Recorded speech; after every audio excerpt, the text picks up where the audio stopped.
Harry Potter and Sorcerer Stone Chapter 12. The Mirrorverse. See, Christmas was coming.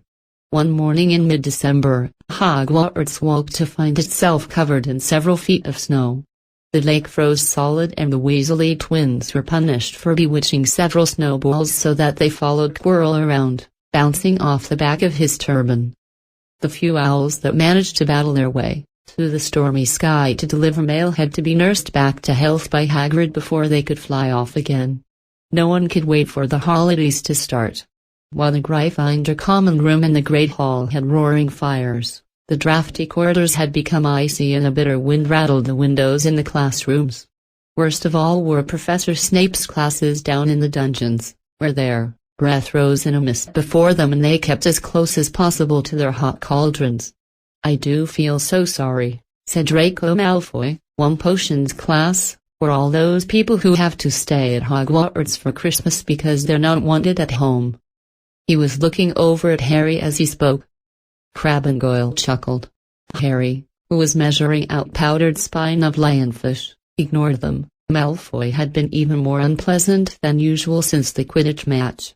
Disgusted that the Slytherins had lost, he had tried to get everyone laughing at how a wide-mouthed tree frog would be replacing Harry as Seeker next. Then he'd realized that nobody found this funny, because they were all so impressed at the way Harry had managed to stay on his bucking broomstick. So Malfoy, jealous and angry, had gone back to taunting Harry about having no proper family. It was true that Harry wasn't going back to Privet Drive for Christmas. Professor McGonagall had come around the week before, making a list of students who would be staying for the holidays, and Harry had signed up at once.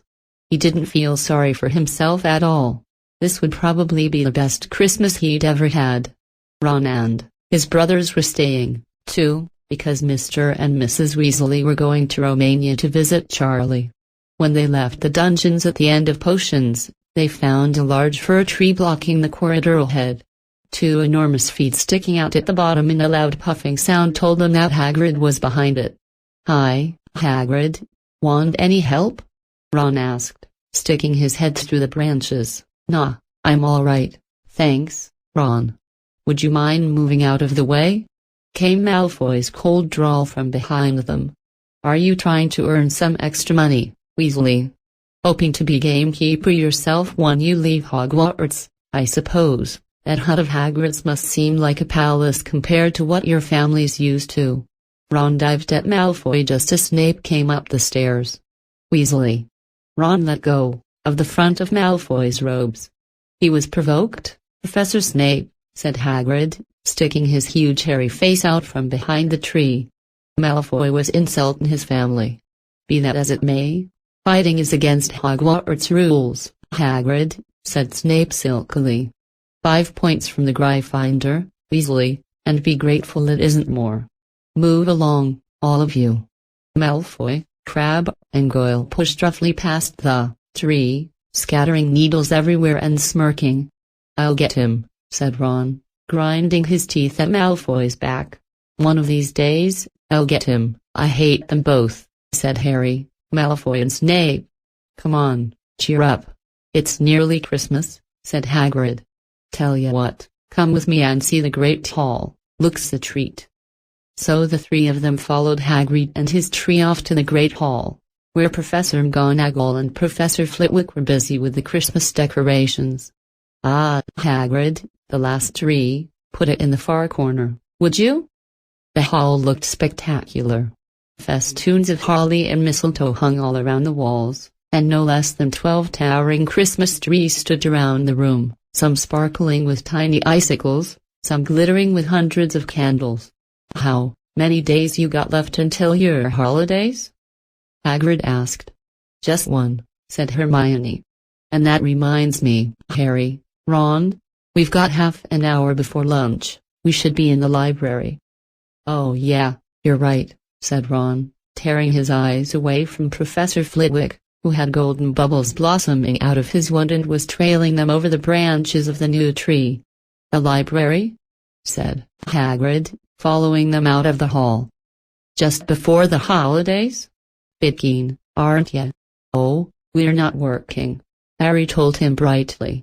Ever since you mentioned Nicholas Flamel, we've been trying to find out who he is." "You what?" Hagrid looked shocked. "Listen here. I've told you, drop it. It's nothing to you what that dog's garden. We just want to know who Nicholas Flamel is, that's all," said Hermione. "Unless you'd like to tell us and save us the trouble," Harry added. "We must have been through hundreds of books already and we can't find him anywhere. Just give us a hint. I know I've read his name somewhere." "I'm saying nothing," said Hagrid flatly. "Just have to find out for ourselves." "Then," said Ron, and they left Hagrid looking disgruntled and hurried off to the library. They had indeed been searching books for Flamel's name ever since Hagrid had let it slip, because how else were they going to find out what Snape was trying to steal?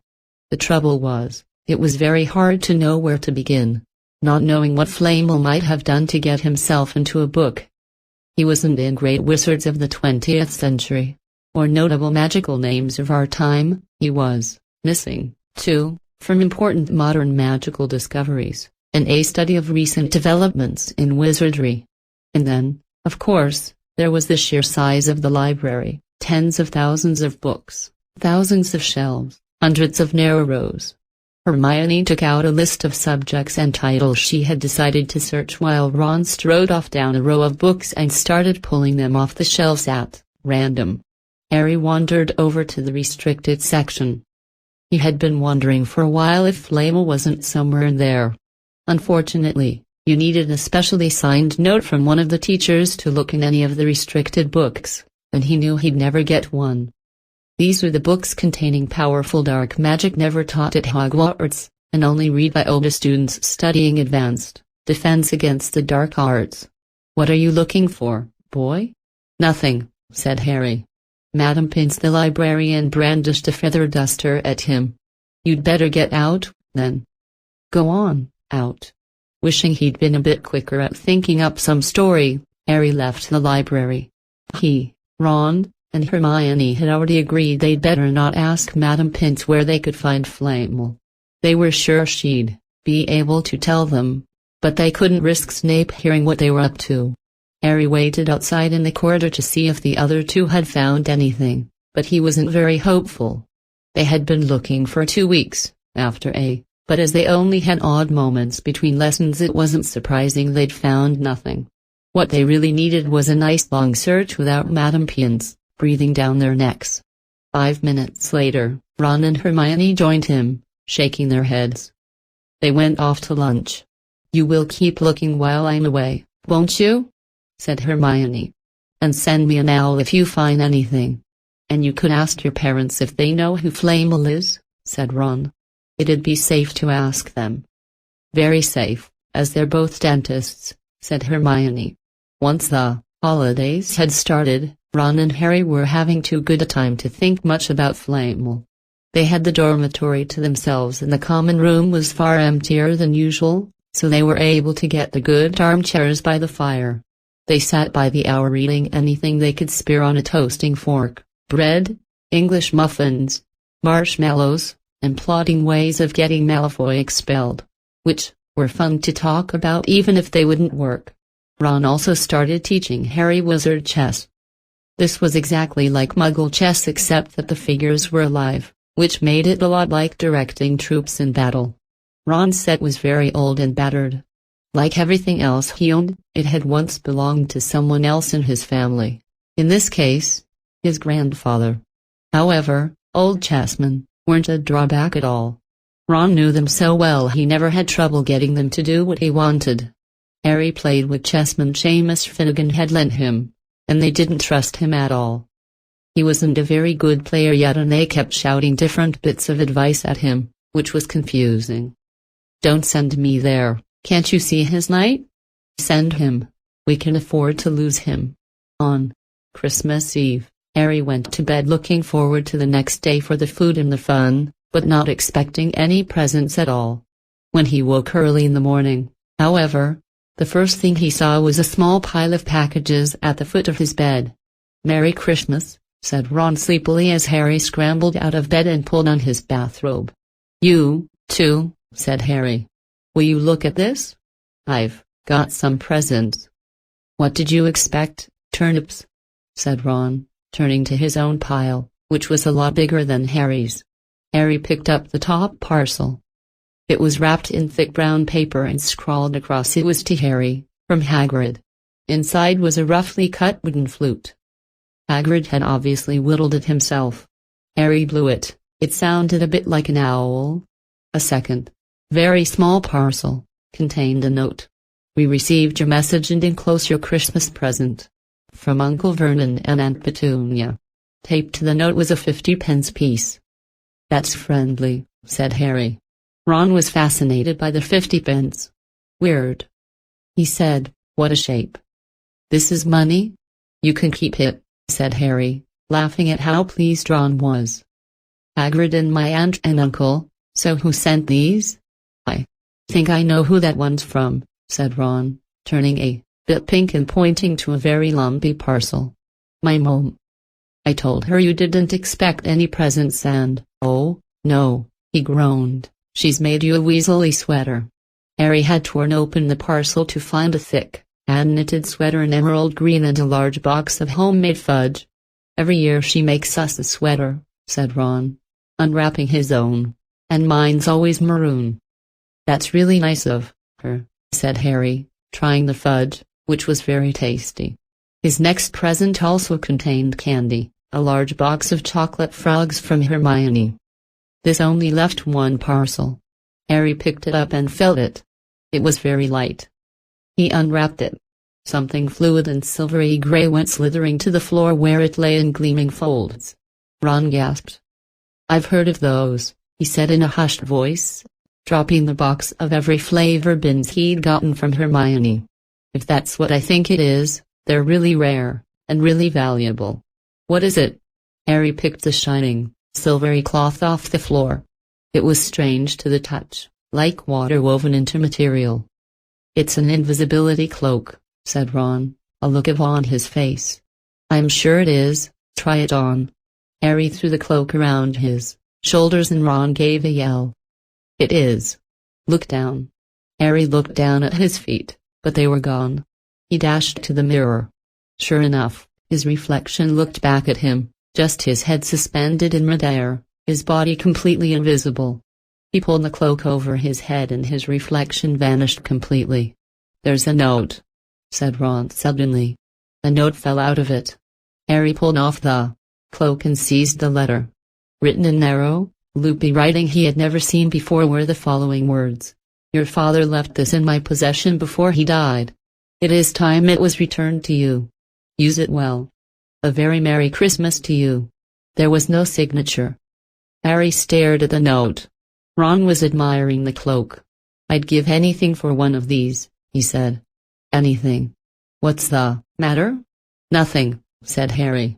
He felt very strange. Who had sent the cloak? Had it really once belonged to his father? Before he could say or think anything else, the dormitory door was flung open and Fred and George Weasley bounded in. Harry stuffed the cloak quickly out of sight. He didn't feel like sharing it with anyone else yet. Merry Christmas. Hey, look, Harry's got a Weasley sweater, too. Fred and George were wearing blue sweaters, one with a large yellow F on it, the other a G. Harry's is better than ours, though, said Fred, holding up Harry's sweater. She obviously makes more of an effort if you're not family. Why aren't you wearing yours, Ron? George demanded. Come on, get it on, they're lovely and warm. I hate maroon, Ron moaned half-heartedly as he pulled it over his head. You haven't got a letter on yours, George observed. I suppose she thinks you don't forget your name. But we're not stupid. We know we're called Grinforge. What's all this noise? Percy Weasley stuck his head through the door, looking disapproving. He had clearly gotten halfway through unwrapping his presents as he, too, carried a lumpy sweater over his arm, which Fred seized. P for prefect. Get it on, Percy, come on, we're all wearing ours, even Harry got one. I don't want, said Percy thickly, as the twins forced the sweater over his head, knocking his glasses askew. And you're not sitting with the prefects today, either, said George. "Christmas is a time for family." They frog-marched Percy from the room, his arms pinned to his side by his sweater. Harry had never in all his life had such a Christmas dinner. 100 fat, roast turkeys, mountains of roast and boiled potatoes, platters of chipolatas, tureens of buttered peas, silver boats of thick, rich gravy and cranberry sauce, and stacks of wizard crackers every few feet along the table. These fantastic party favors were nothing like the feeble muggle ones the Dursleys usually bought, with their little plastic toys and their flimsy paper hats inside.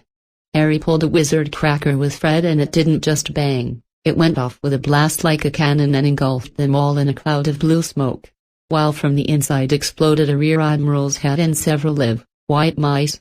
Up at the high table, Dumbledore had swapped his pointed wizard's with hat for a flowered bonnet, and was chuckling merrily at a joke Professor Flitwick had just read him. Flaming Christmas puddings followed the turkey. Percy nearly broke his teeth on a silver sickle embedded in his slice. Harry watched Hagrid getting redder and redder in the face as he called for more wine, finally kissing Professor McGonagall on the cheek, who, to Harry's amazement, giggled and blushed, her top hat lopsided. When Harry finally left the table, he was laden down with a stack of things out of the crackers, including a pack of non-explodable, luminous balloons, a grow-your-own wards kit, and his own new wizard chess set. The white mice had disappeared and Harry had a nasty feeling they were going to end up as Mrs. Norris's Christmas dinner.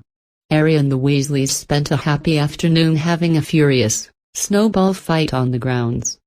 Then, cold, wet, and gasping for breath, they returned to the fire in the Gryffindor common room, where Harry broke in his new chess set by losing spectacularly to Ron. He suspected he wouldn't have lost so badly if Percy hadn't tried to help him so much. After a meal of turkey sandwiches, crumpets, trifle, and Christmas cake, everyone felt too full and sleepy to do much before bed except sit and watch Percy chase Fred and George all over Gryffindor Tower because they'd stolen his prefect badge. It had been Harry's best Christmas day ever. Yet something had been nagging at the back of his mind all day. Not until he climbed into bed was he free to think about it, the invisibility cloak and whoever had sent it. Ron, full of turkey and cake and with nothing mysterious to bother him, fell asleep almost as soon as he'd drawn the curtains of his four-poster. Harry leaned over the side of his own bed and pulled the cloak out from under it. His father *S. This had been his father's. He let the material flow over his hands, smoother than silk, light as air. "Use it well," the note had said. He had to try it, now. He slipped out of bed and wrapped the cloak around himself. Looking down at his legs, he saw only moonlight and shadows. It was a very funny feeling. Use it well. Suddenly, Harry felt wide awake. The whole of Hogwarts was open to him in this cloak. Excitement flooded through him as he stood there in the dark and silence. He could go anywhere in this, anywhere, and Filch would never know. Ron grunted in his sleep. Should Harry wake him? Something held him back, his father's cloak. He felt that this time, the first time, he wanted to use it alone. He crept out of the dormitory, down the stairs, across the common room, and climbed through the portrait hole. "Who's there?" squawked the fat lady. Harry said nothing. He walked quickly down the corridor. Where should he go? He stopped, his heart racing, and thought. And then it came to him. The restricted section in the library. He'd be able to read as long as he liked, as long as it took to find out who Flamel was. He set off, drawing the invisibility cloak tight around him as he walked. The library was pitch black and very eerie. Harry lit a lamp to see his way along the rows of books. The lamp looked as if it was floating along in midair, and even though Harry could feel his arm supporting it, the sight gave him the creeps. The restricted section was right at the back of the library. Stepping carefully over the rope that separated these books from the rest of the library, he held up his lamp to read the titles. They didn't tell him much. Their peeling, faded gold letters spelled words in languages Harry couldn't understand. Some had no title at all.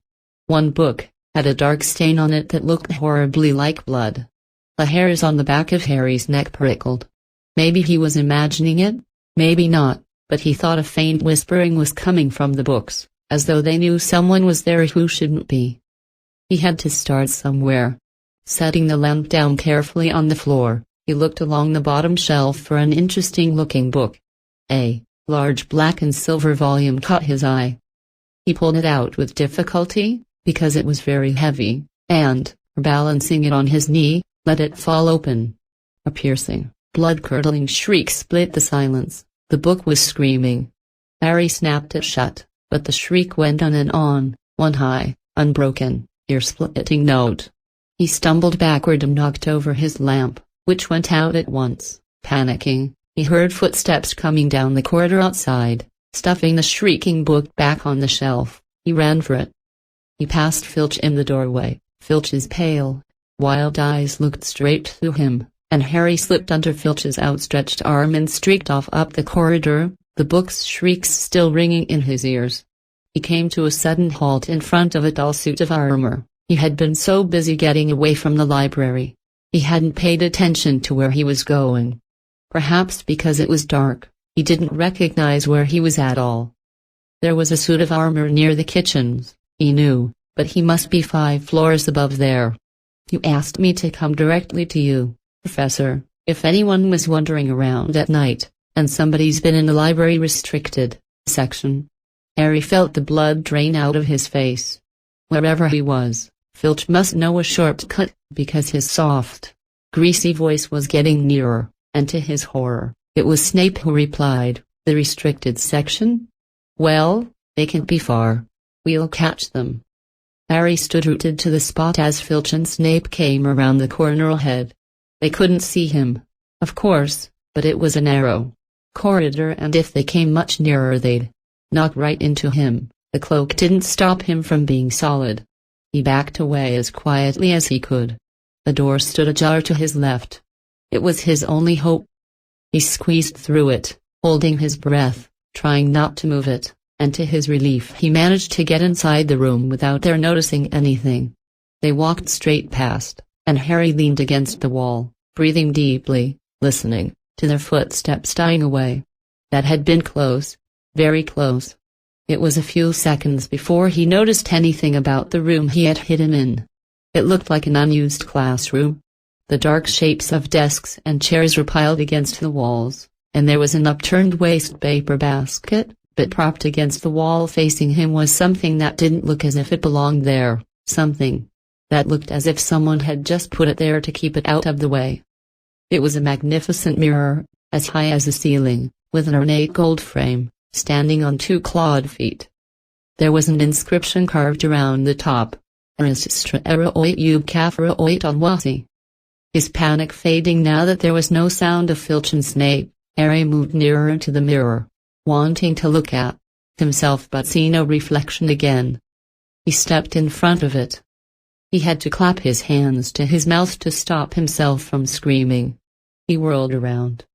His heart was pounding far more furiously than when the book had screamed, for he had seen not only himself in the mirror, but a whole crowd of people standing right behind him. But the room was empty. Breathing very fast, he turned slowly back to the mirror. There he was, reflected in it, white and scared looking, and there, reflected behind him, were at least 10 others. Harry looked over his shoulder, but still, no one was there. Or were they all invisible, too? Was he in fact in a room full of invisible people, and this mirror's trick was that it reflected them, invisible or not? He looked in the mirror again.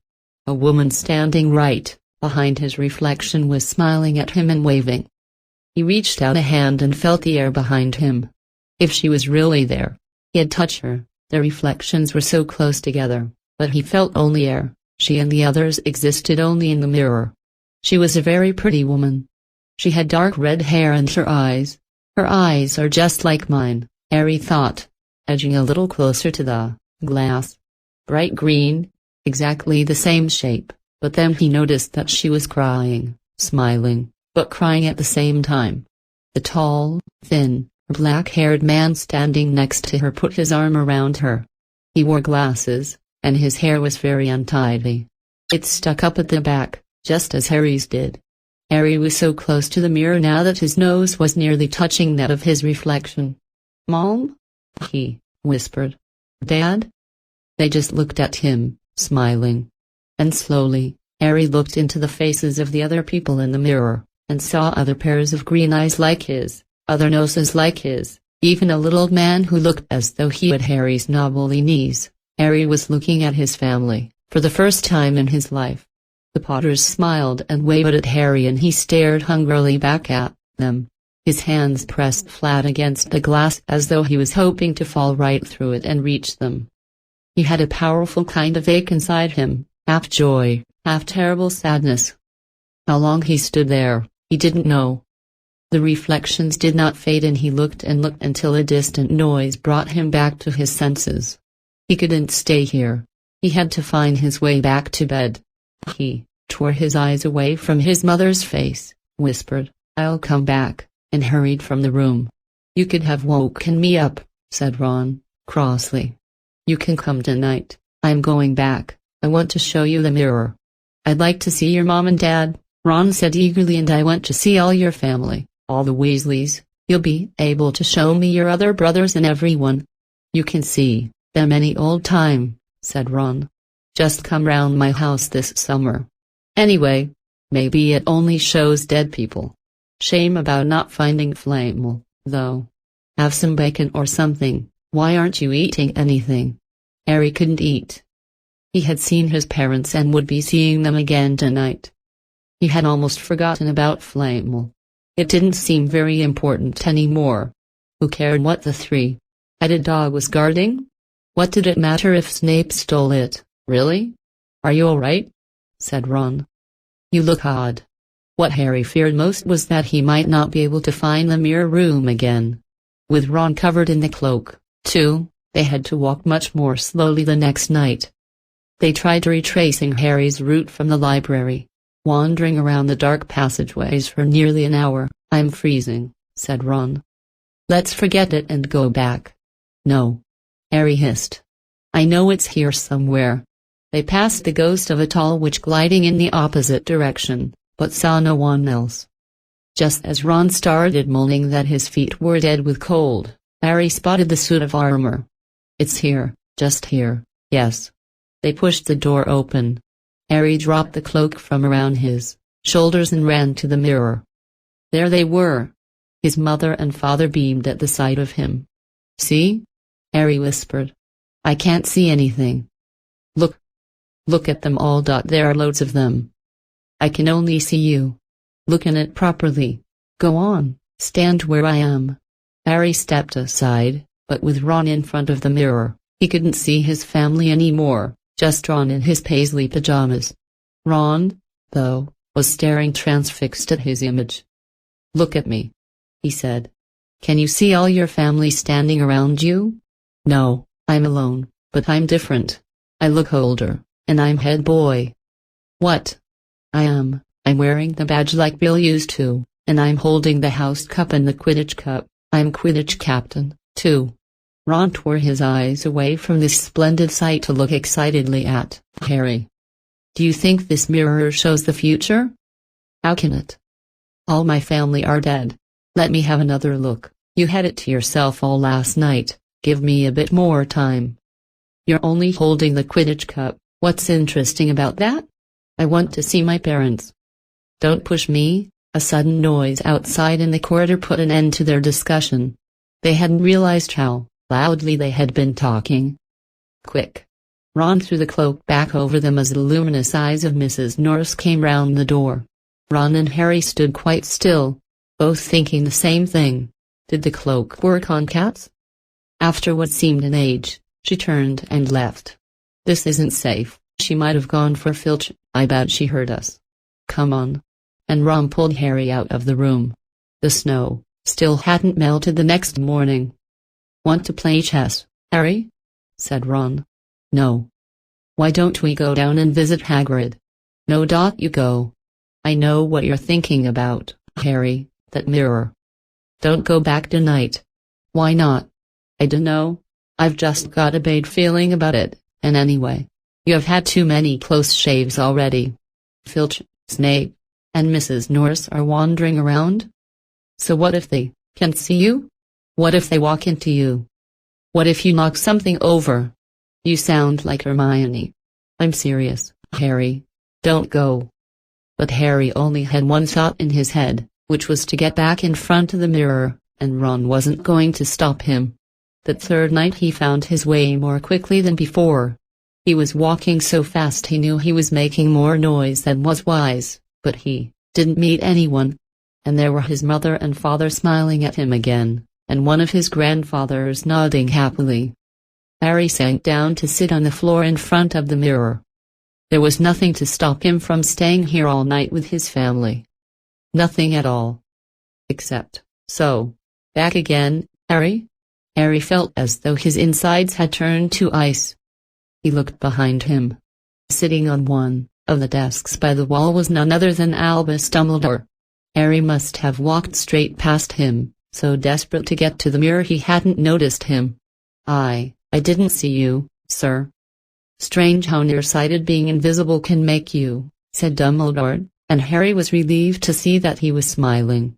So, said Dumbledore, slipping off the desk to sit on the floor with Harry, you, like hundreds before you, have discovered the delights of the Mirror of Erised.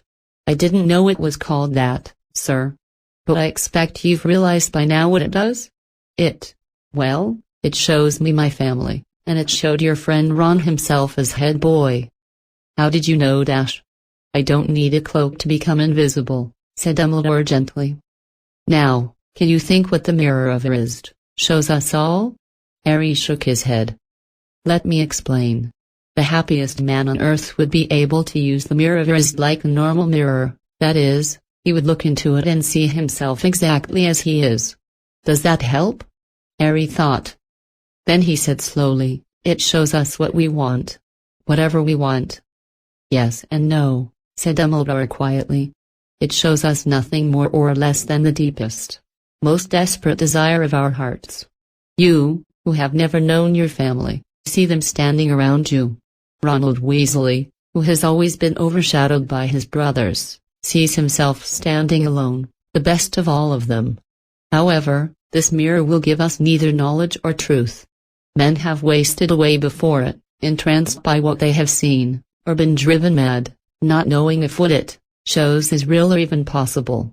The mirror will be moved to a new home tomorrow, Harry, and I ask you not to go looking for it again. If you ever do run across it, you will now be prepared. It does not do to dwell on dreams and forget to live, remember that. Now, why don't you put that admirable cloak back on and get off to bed? Harry stood up. Sir, Professor Dumbledore? Can I ask you something? Obviously. You've just done so, Dumbledore smiled. You may ask me one more thing, however. What do you see when you look in the mirror? I see myself holding a pair of thick, woolen socks. Harry stared. One can never have enough socks, said Dumbledore. Another Christmas has come and gone and I didn't get a single pair. People will insist on giving me books. It was only when he was back in bed that it struck Harry that Dumbledore might not have been quite truthful. But then, he thought, as he shoved